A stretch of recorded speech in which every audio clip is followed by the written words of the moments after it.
Assalamualaikum warahmatullahi wabarakatuh. Pada kesempatan kali ini saya akan melanjutkan materi pembahasan kita, yaitu tentang strategi produk jasa. Ya, ada 5 pokok bahasan yang akan kita bahas atau kita pelajari pada pertemuan ini, yaitu ada produk jasa, atribut produk jasa, pemasaran jasa internasional, hierarki nilai pelanggan, dan yang terakhir ada merancang konsep layanan. Baik, kita akan langsung masuk ke pokok bahasan yang pertama, yaitu produk jasa. Ya, sebagaimana yang sudah pernah kita bahas sebelumnya, bahwa jasa atau service itu berbeda dengan produk yang lain, seperti produk dalam wujud fisik ya, karena jasa itu sifatnya intangible atau tidak dapat dilihat, tidak dapat diraba, tidak dapat dirasakan oleh indera kita, tetapi bisa kita nikmati manfaatnya dari pihak yang menawarkan kepada pihak lain gitu ya. Dan jasa ini pada dasarnya tidak berwujud dan tidak menghasilkan kepemilikan apapun. Kalau berupa fisik barang itu bisa ada kepemilikan ya, kita memiliki barang tersebut. Tapi kalau jasa hanya bisa kita nikmati manfaatnya tetapi tidak ada kepemilikannya di dalamnya ya. Nah, dalam perencanaan jasa ada beberapa hal yang dapat harus diperhatikan gitu ya. Yang pertama adalah adanya jasa inti. Jadi dalam perencanaan jasa itu penting sekali harus memikirkan jasa inti atau core service-nya dalam merancang gitu ya. Jadi pemasar itu harus mendefinisikan manfaat intinya dari jasa itu akan seperti apa gitu yang nantinya akan disuguhkan atau yang nantinya akan disediakan ke konsumen. Misalkan kalau pelayanan kesehatan berarti manfaat intinya berarti kalau misalkan berupa puskesmas yaitu untuk layanan preventif, promotif gitu ya. Baru layanan kuratif gitu ya. Kalau misalkan untuk rumah sakit berarti fokusnya ke layanan kuratifnya. Misalkan seperti itu. Kemudian selain ada jasa inti itu juga ada produk aktual. Ya, perencanaan jasa harus menciptakan produk aktual di sekitar produk inti. Tidak hanya manfaat inti saja yang didapatkan, tetapi juga ada produk aktual yang mengiringinya. Seperti ada tingkat kualitasnya bagaimana, fitur rancangannya bagaimana, nama merek dan kemasannya. Jadi lebih ke produk-produk yang mengiringi manfaat lainnya dalam manfaat inti yang didapatkan. Misalkan kalau layanan kesehatan seperti rumah sakit misalkan ya, manfaat intinya itu kan supaya sembuh gitu kan penyakitnya. Kemudian produk tambahannya bisa bagaimana dengan ruangan yang disediakan, bagaimana pelayanannya gitu ya, bagaimana kualitas dari misalkan kalau rawat inap berarti bagaimana kualitas dari ruangan yang disediakan dan lain sebagainya, fasilitas-fasilitas yang didapatkan gitu. Kemudian perencanaan produk harus mewujudkan produk tambahan di sekitar produk inti dan produk aktual dengan menawarkan jasa dan manfaat tambahan bagi konsumen. Jadi selain produk inti dan produk aktual juga ada produk tambahan. Jadi layanan-layanan tambahan lain yang disertakan pada pelayanan inti dan produk aktual seperti itu ya. Misalkan kalau di rumah sakit berarti layanan tambahannya berupa ada misalkan diberikan tentang ada korannya misalkan gitu ya. Kemudian ada televisi atau ada lemari es gitu ya yang disediakan misalkan seperti itu gitu. Nah, ini ada klasifikasi dari produk jasa. Yang pertama itu produk jasa diklasifikasikan atau dibedakan menjadi produk konsumen, di mana produk konsumen ini itu adalah jasa yang dibeli konsumen akhir untuk digunakan secara pribadi. Pemasar biasanya mengklasifikasikan jasa ini menurut cara membeli konsumen untuk menggunakan jasa. Jadi, kalau konsumen berarti ya hanya dinikmati pribadi saja, sedangkan produk massal itu untuk digunakan secara bersama-sama ya. Biasanya kalau jasa terkait layanan kesehatan tuh untuk pribadi ya, lebih ke produk konsumen, bukan untuk produk massal. Kalau produk massal sangat jarang sekali ditemui pada layanan kesehatan yang dinikmati bersama-sama, itu jarang gitu ya. Oke, selanjutnya terdapat 8 aspek mendasar yang membedakan produk jasa dengan barang fisik. Ini juga sudah pernah dibahas pada pertemuan sebelumnya, bahwa yang membedakan produk jasa dengan barang fisik tuh yang pertama, bahwa produk jasa yang dikonsumsi itu tidak dapat dimiliki oleh konsumen. Seperti tadi ya, hanya dapat dinikmati saja manfaatnya. Kemudian produk jasa merupakan suatu kinerja yang sifatnya intangible atau tidak dapat dilihat gitu ya. Kemudian dalam proses produksi jasa, konsumen memiliki peran yang lebih besar untuk turut serta dalam pengolahannya dibandingkan dengan produk barang fisik. Karena kalau kaitannya dengan jasa itu kan konsumen terlibat dalam interaksi dengan pemberi layanan, seperti itu ya. Kemudian orang-orang yang terlibat dalam proses jasa berperan sedikit banyak dalam pembentukan atau mendesain jasa. Jadi orang-orang yang ada dalam proses jasa, misalkan pegawai dalam hal ini ya, pegawai, para karyawan, mereka kan juga tugasnya memberikan layanan gitu kan kepada konsumen, sehingga mereka memiliki peranan dalam membentuk desain jasanya bagaimana. Dalam hal operasionalisasi, masukan dan keluaran, produk jasa lebih bervariasi. Jadi pastinya berbeda-beda antara konsumen satu dengan konsumen yang lain, karena setiap konsumen memiliki keinginan dan kebutuhan yang berbeda-beda pula, sehingga luarannya pun berbeda-beda dan lebih bervariasi. Kemudian produk jasa tertentu sulit dievaluasi oleh konsumen. Kemudian yang terakhir, bahwa jasa tidak dapat disimpan. Nah, berikut ini ada atribut produk jasa. Yang pertama ada pemberian merek atau branding ya. Jadi merek atau brand itu merupakan sebuah nama, istilah, tanda, simbol atau rancangan atau kombinasi dari semua itu yang dimaksudkan untuk mengidentifikasi produk jasa dari satu atau kelompok dan menjual dan membedakannya dari produk jasa pesaing gitu ya. Misalkan ya kalau di layanan kesehatan, misalkan rumah sakit X ya, yang membedakan dengan rumah sakit Y dan rumah sakit lainnya gitu. Jadi brand itulah yang membedakannya, yang menjadi penciri dibandingkan dengan brand-brand pesaing yang lain. Kemudian ada ekuitas merek atau brand equity, merupakan nilai dari suatu merek menurut sejauh mana merek itu memiliki loyalitas yang tinggi, kesadaran nama, kualitas yang diterima, asosiasi merek yang kuat, serta aset lain seperti paten, merek dagang, dan hubungan saluran. Jadi ada merek yang mungkin sudah benar-benar terkenal gitu ya, yang mereka tuh juga sudah ada asosiasinya tersendiri gitu ya, dan sudah dipatenkan, sudah menjadi merek dagang tertentu gitu. Jadi ya itulah yang disebut dengan nilai dari suatu merek atau brand equity. Nah, berikutnya pemilihan nama merek. Kualitas yang diinginkan untuk sebuah nama itu dapat meliputi hal-hal berikut ini. Jadi yang pertama, ketika membuat suatu nama itu harus menyampaikan suatu mengenai manfaat dan kualitas jasa gitu ya. Kemudian nama merek harus mudah diucapkan, dikenal, dan diingat. Nama merek harus lain dari yang lain. Nama merek harus bisa diterjemahkan secara mudah ke dalam bahasa asing. Nama merek harus terdaftar dan memiliki perlindungan hukum. Jadi sebaiknya kalau ketika kita mau membuat suatu merek atau suatu brand itu memperhatikan unsur-unsur tersebut gitu ya.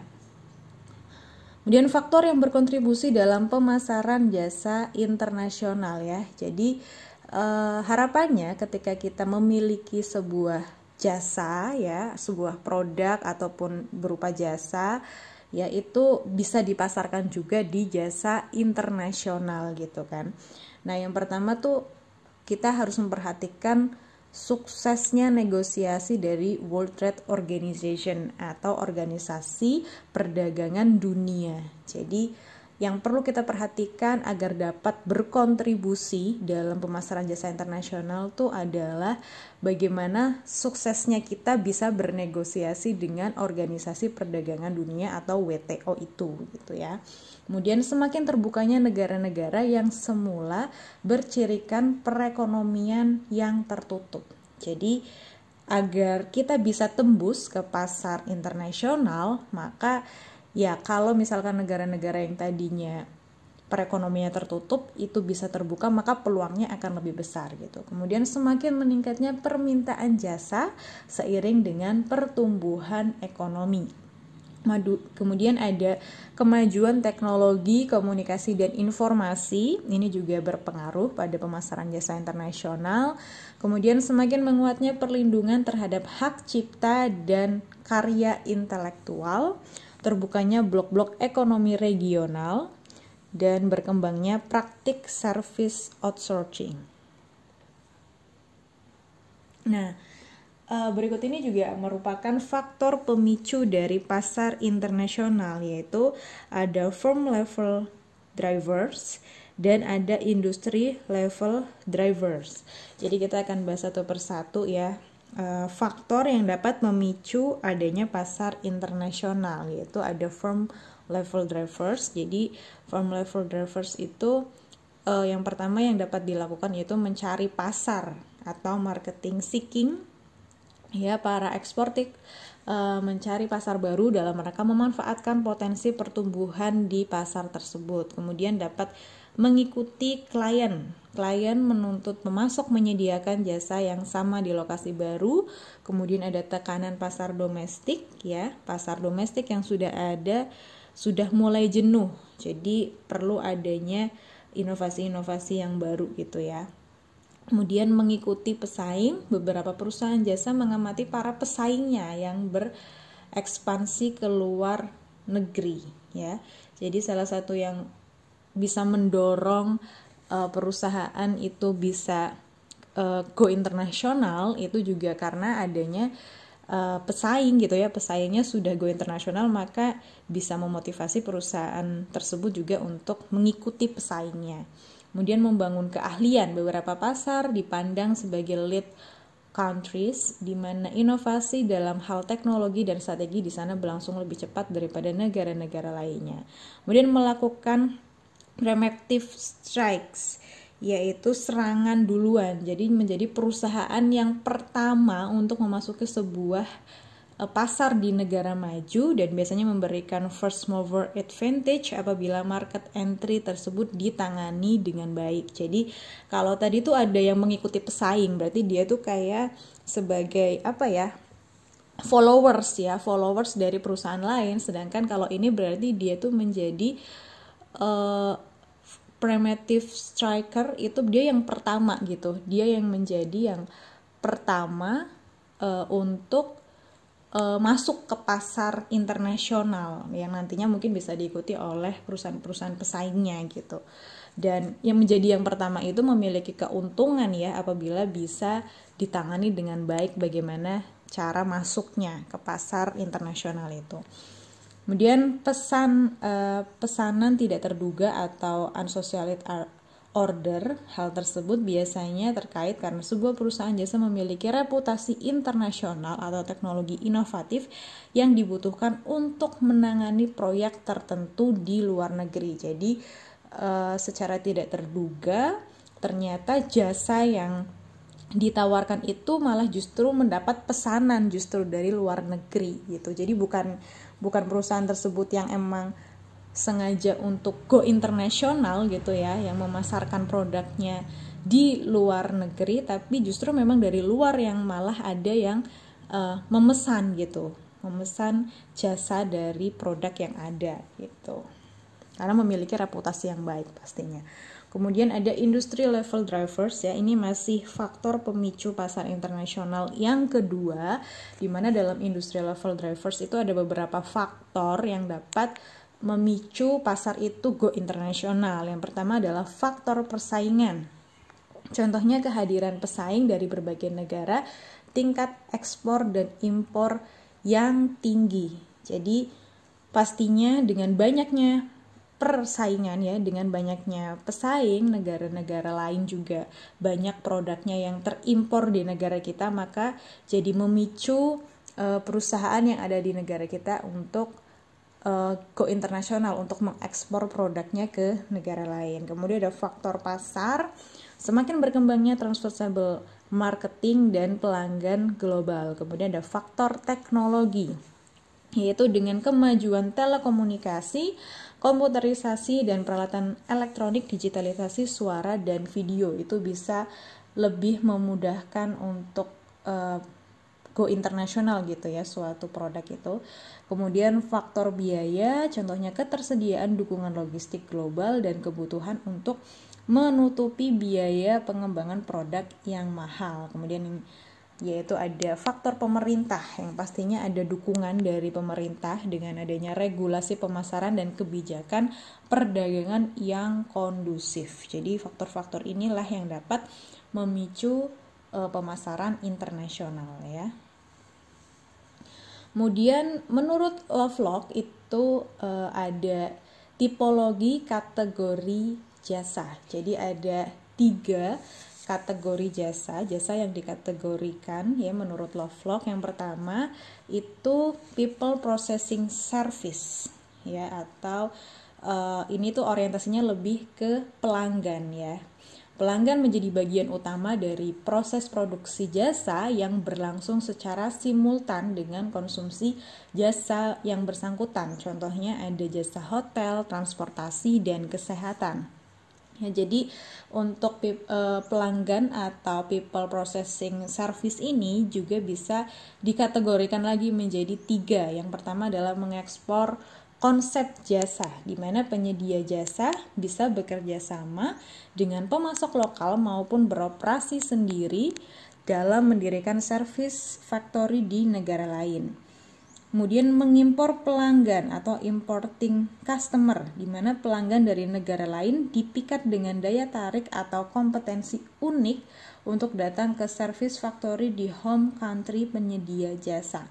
Contohnya kesehatan dan pariwisata. Contohnya kalau kesehatan, jika ada suatu negara yang memang memiliki kompetensi yang baik ya, yang dikenal memiliki reputasi yang baik dalam hal kesehatan, misalkan di negara Singapura atau Malaysia ya, banyak warga negara kita yang memiliki penyakit tertentu dan memiliki biaya finansial yang bagus ya, mereka memilih pengobatan di luar negeri misalkan seperti itu ya. Kemudian untuk pariwisata sendiri juga ini kaitannya dengan banyaknya turis-turis misalkan ya yang akan berkunjung ke suatu negara misalkan Indonesia ya, untuk menikmati jasa pariwisata yang ada di negara tertentu. Kemudian memindahkan pelanggan ke lokasi baru dalam jasa transportasi penumpang. Misalkan ya, kalau memindahkan pelanggan ke lokasi baru tuh ada kaitannya dengan jasa transportasi gitu. Kemudian tipologi kategori jasa yang kedua menurut Lovelock itu ada possession processing service. Dalam tipe ini, penyedia jasa melakukan sesuatu atas produk fisik milik pelanggan untuk meningkatkan nilai produk tersebut bagi pelanggan. Jadi apa yang sudah dimiliki oleh pelanggan itu bisa ditingkatkan nilainya. Ini contohnya seperti jasa reparasi peralatan elektronik, kemudian ada cleaning service. Jadi jasa-jasa itu meningkatkan nilai produk yang memang sudah dimiliki oleh pelanggan gitu ya. Kalau misalkan ada barang yang sekiranya sudah dimiliki namun rusak gitu ya, kemudian adanya jasa reparasi itu kan lebih meningkatkan nilai atau value dari barang tersebut. Kemudian informasi based service, yaitu tipe jasa ini meliputi 2 jenis, yaitu mental processing service, jasa yang ditunjukkan pada pikiran pelanggan, misal berita dan hiburan, dan information processing service.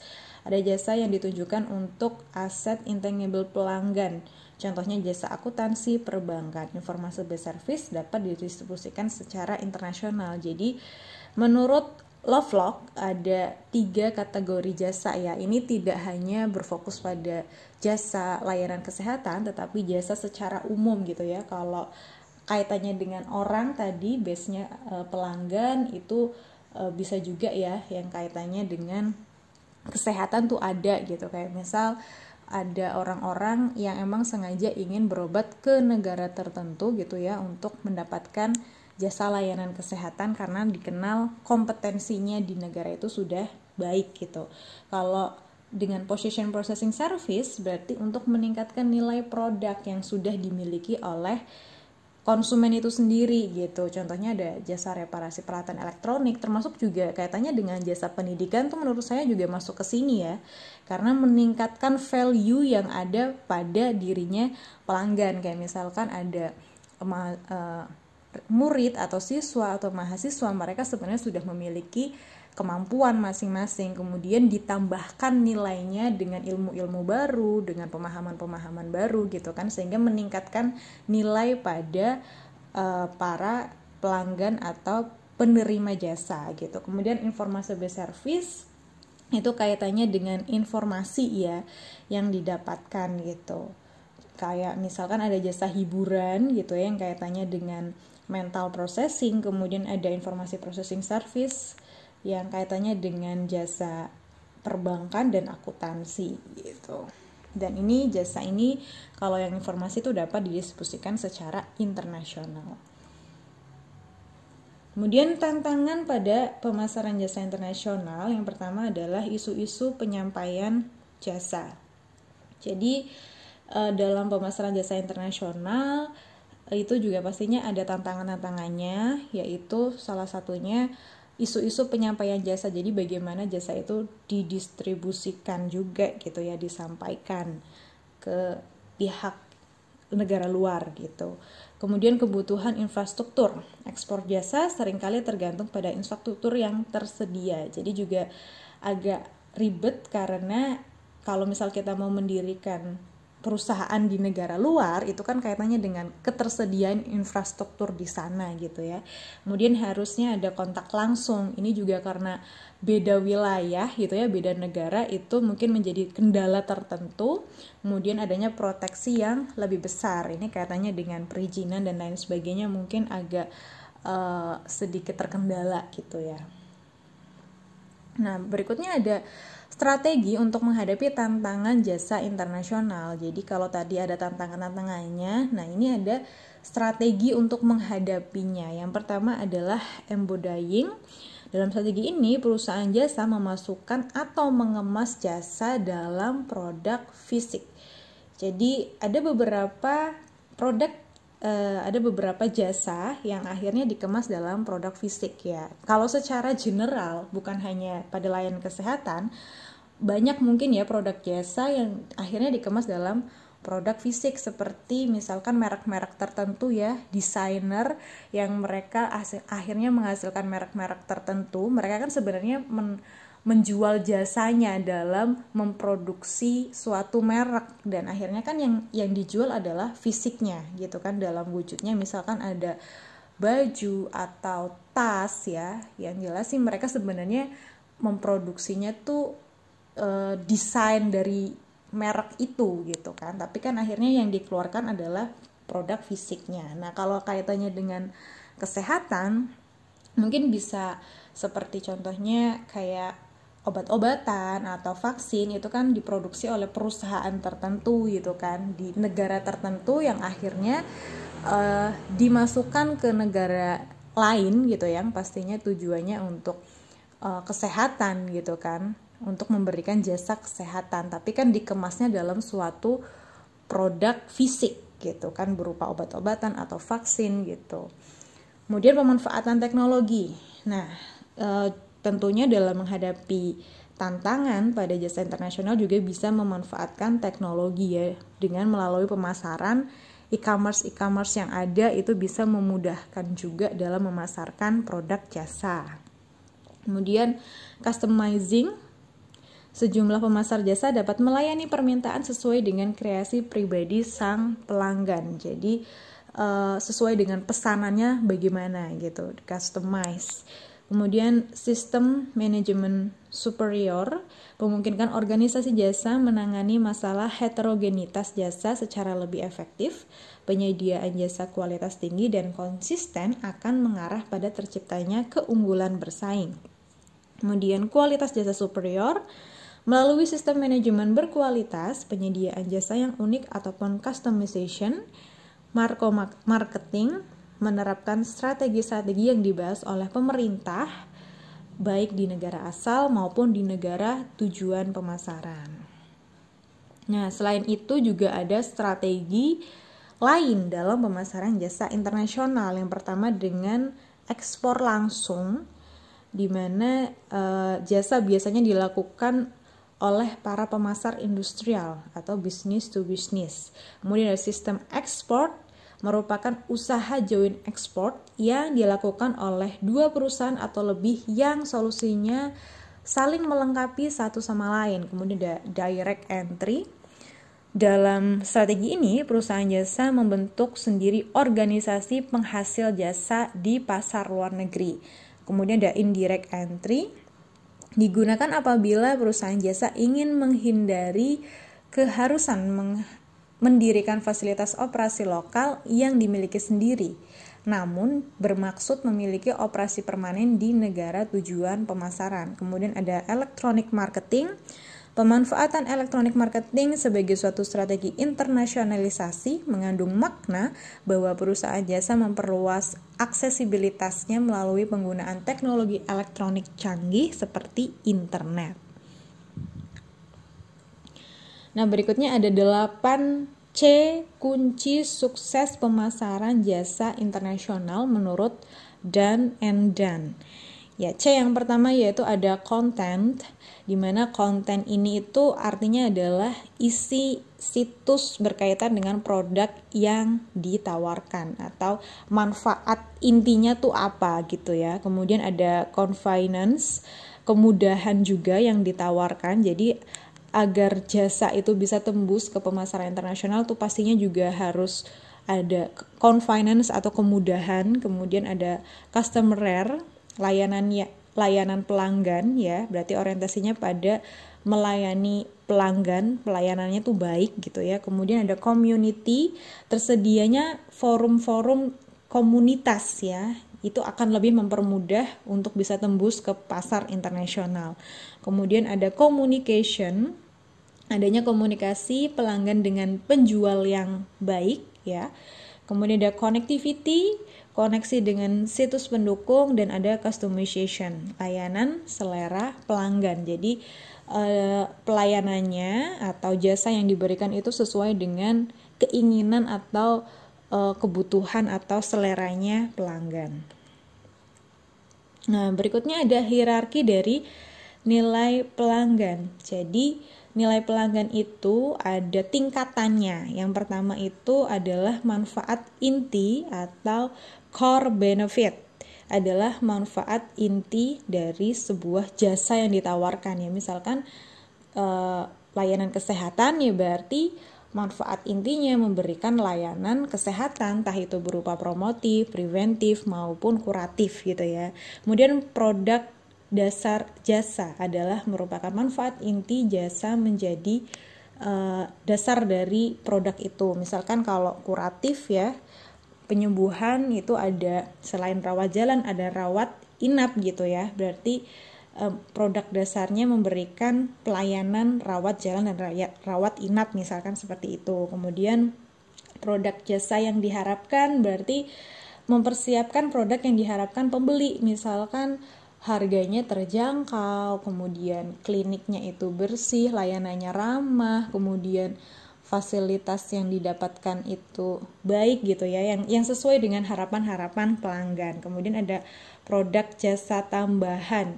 Pemasar menyiapkan tambahan produk yang melebihi harapan pelanggan. Misalkan selain produknya, misalkan layanannya terjangkau, kemudian baik, ramah, dan lain sebagainya, juga ada produk tambahan. Misalkan di layanan kesehatan disediakan ATM, misalkan seperti itu, mesin ATM, atau disediakan misalkan seperti kantin atau disediakan musola, masjid gitu ya. Jadi itu misalkan produk tambahannya seperti itu jasa-jasanya. Kemudian produk jasa potensial, semua kemungkinan tambahan dan transformasi yang mungkin dialami sebuah produk atau penawaran di masa depan. Jadi ini ada produk yang potensial untuk di masa yang akan datang, kaitannya mungkin dengan teknologi dan lain sebagainya gitu ya. Kemudian merancang konsep layanan. Jadi ketika ingin membuat sebuah layanan itu harus ada proses perancangan ya. Yang pertama harus merancang produk intinya terlebih dahulu. Jadi komponen utama yang ingin diberikan untuk pelanggan tuh apa sih, manfaat yang sebenarnya ingin diberikan gitu. Kemudian ada layanan-layanan tambahan seperti tadi ya. Produk intinya tuh misalkan layanan rawat jalan dan rawat inap, kemudian layanan tambahannya seperti ada musola dan lain sebagainya, ada mesin ATM, ada kantin ya, tempat untuk membeli makan gitu ya, dan lain sebagainya lah. Kemudian ada proses penghantaran, proses yang digunakan untuk menghantarkan produk inti dan seluruh layanan tambahan. Hal yang mengelilingi produk inti adalah berbagai layanan tambahan. Kemudian layanan tambahan yang mempermudah. Jadi layanan-layanan tambahan itu bisa berupa yang pertama informasi. Untuk mendapatkan nilai penuh dari barang atau jasa apapun, pelanggan membutuhkan informasi yang relevan. Jenis informasinya mulai dari jadwal hingga ke informasi mengenai layanan. Jadi informasi ini juga merupakan hal yang sangat penting sekali dalam memberikan layanan tambahan ya. Untuk mempermudah pelanggan pastinya kita bisa memberikan informasi-informasi yang relevan kepada pelanggan kaitannya dengan layanan yang akan diberikan, bagaimana jadwalnya, misalkan jadwal dokternya itu jam berapa saja gitu kan, kemudian siapa dan lain sebagainya lah. Informasi-informasi itu pastinya sangat penting sekali dan dibutuhkan untuk mempermudah layanan. Kemudian penerimaan pesanan. Sebuah elemen tambahan utama langsung berperan menerima pendaftaran, pemesanan, dan reservasi. Ini juga sangat penting sekali ya untuk mempermudah pelanggan. Jadi bisa menerima pesanan itu misalkan melalui telepon, misalkan melalui online gitu ya, atau melalui WhatsApp dan lain sebagainya. Jadi ini sangat memudahkan pelanggan gitu. Kemudian penagihan haruslah tepat waktu karena hal itu akan menstimulasi pembayaran yang lebih cepat.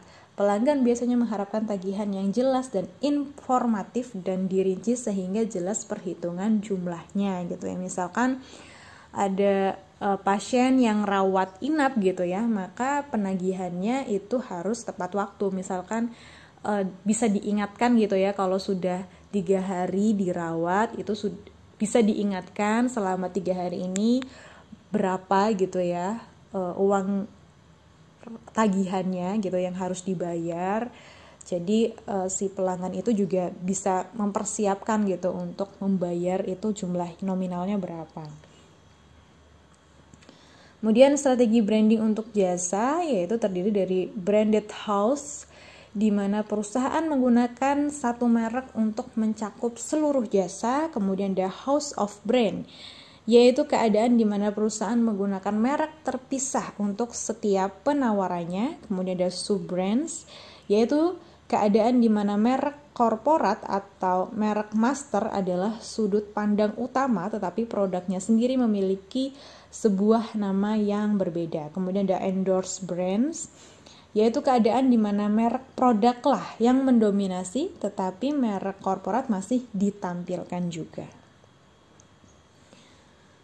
Ya, dalam pengembangan layanan baru itu ada tips-tipsnya untuk dapat meraih sukses. Yang pertama ada sinergi pasar, di mana produk baru itu cocok dengan citra perusahaan yang telah ada, memberikan keunggulan superior terhadap produk pesaing dalam hal memenuhi kebutuhan, hal yang diketahui pelanggan dan menerima dukungan yang kuat selama dan setelah peluncurannya oleh perusahaan dan cabangnya. Kemudian untuk faktor organisasi, ada kerjasama dan koordinasi interfungsional yang kuat, pengembangan personel yang sadar sepenuhnya akan alasan mereka terlibat dan kepentingan produk baru bagi perusahaan. Kemudian ada faktor riset pasar, studi pasar yang rinci dan didesain secara saintifik dilakukan pada awal proses pengembangan dengan ide yang jelas mengenai jenis informasi apa yang harus didapatkan. Jadi dalam pengembangan produk baru atau layanan baru itu harus memperhatikan sinergi pasarnya bagaimana gitu ya, produk yang cocok untuk perusahaan itu bagaimana. Kemudian ada faktor organisasi, jadi orang-orang yang terlibat ya, pegawai-pegawainya tuh juga harus memiliki loyalitas yang baik gitu dalam bekerja. Kemudian faktor riset pasar, jadi sebelum mengeluarkan produk baru itu harus diriset terlebih dahulu gitu untuk dapat memberikan produk sesuai dengan kebutuhan dan keinginan pasar. Nah, kemudian menggunakan riset dalam mendesain layanan baru tadi ya. Jadi ketika layanan baru itu akan dibuat, itu pasti perusahaan itu harus meriset terlebih dahulu gitu, atau mengumpulkan informasi, mengumpulkan data-data dari para konsumen atau para pelanggan gitu ya, agar bisa menghasilkan produk yang sesuai dengan keinginan pelanggan, dengan kebutuhan pelanggan ya, dan pastinya juga sesuai dengan harga yang pastinya affordable atau terjangkau gitu. Oke. Baik, itu adalah penjelasan tentang strategi produk jasa. Kurang dan lebihnya mohon maaf. Terima kasih atas perhatiannya. Assalamualaikum warahmatullahi wabarakatuh.